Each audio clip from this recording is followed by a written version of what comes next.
Good morning, Abundant Life Church. This is Pastor Chris, and today we're going to be continuing our study on Romans chapter 3, verses 27 down through 31. We've been talking about the idea that if we are saved by what God has done, not what we've done, then there's no reason we should boast about our own righteousness. And yet, we see Christians do that all the time, and we're probably guilty of it sometimes as well. Why do we? When we realize how much God has done, bragging about what we've done is silly, so why do we do it? You might say it's just simple human nature. People don't like to think that things are just given to us. We get uncomfortable with that. Let's say it's 2 days before Christmas, and somebody you were not expecting a gift from gives you a Christmas present. What emotions are you feeling? Is it all, oh, thank you? Is it graciousness? No, it's, doggone it. Now I got to go to the store at the last minute and buy you something because we don't like to feel in debt. We don't want to owe God anything. We want to think that we've earned it. But here's the thing. We couldn't earn it.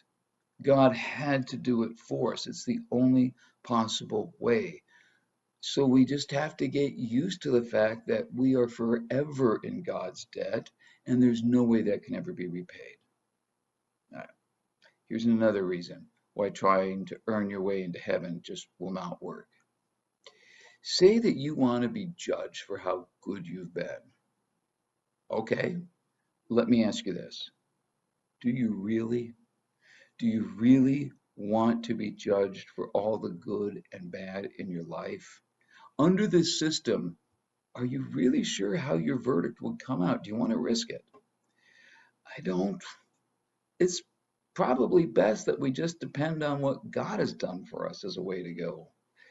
I love the cartoon I saw once of a husband and wife standing in front of the pearly gates. And, they're wearing the angel wings, they got the robe on, all that nonsense. But I call it nonsense because we don't get angel wings. We're not floating on clouds, scriptures. Anyways, here's the point.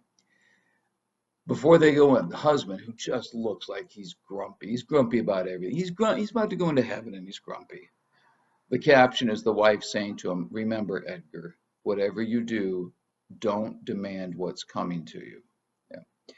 I don't want the heaven that I've earned. Frankly, I want the heaven that God is going to give me. We are saved by grace, and grace is not about how good we are, it's about how good God is. And yet, we still have these holier than thou people who act like they are indeed saved because of how awesome they are and how many sins they avoid.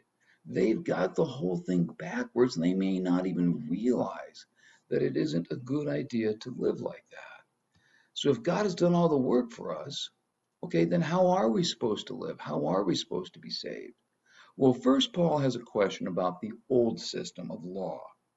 And it shows us how his question shows us how grace should make us live. Before we get to that question, you have to understand Paul needs to clear up an issue that would naturally come up. If we're saved by grace, not by law, what does that mean the law is bad? Does that mean there's something wrong with the law? Are we against the law? And if it's bad, well, wasn't it God who came up with the law? Why did he give it in the first place? Look at verse 31. Do we then nullify the law by this faith? Not at all. Rather, we uphold the law. See, God gave the law for a reason. It was designed to get the Jews, his people, to avoid sin so they could draw closer to him. Okay, so why don't we have the law for us? Why don't we have to, have all the dietary regulations? And why don't we have to go outside the camp when we get a skin rash, that type of thing? Because the purpose of the law was to get people to avoid sin so they could draw close to God. That's exactly what grace does as well. Think of it this way. I love the story of the woman.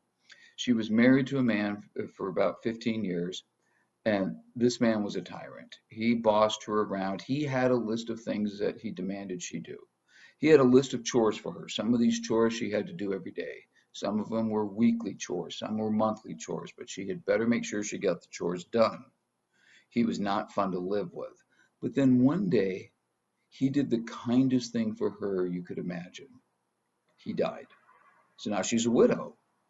A few years after this, she remarries a wonderful man, a gracious, kind, and loving man who didn't put these demands on her.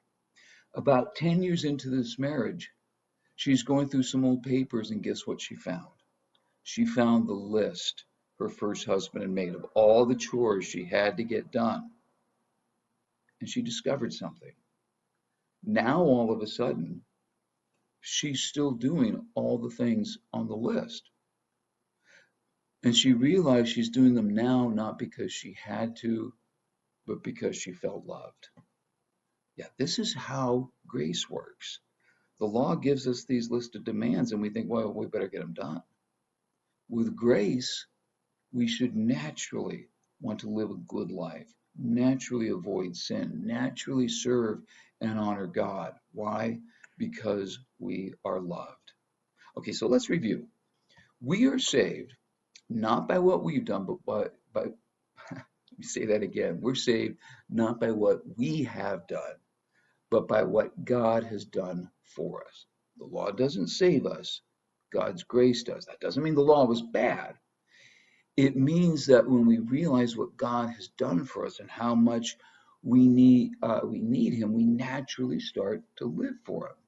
We naturally draw closer to Him. We want to stop sinning because we appreciate how God has saved us. Now, if God has saved us, and if we appreciate that, then who should get the glory for our salvation? Should it go to us because of how sinless and wonderful we are and all the sins that we avoid? Or should it go to God because of all that He's done by giving us His Son? We'll talk more about this next time. Till then, have a great day.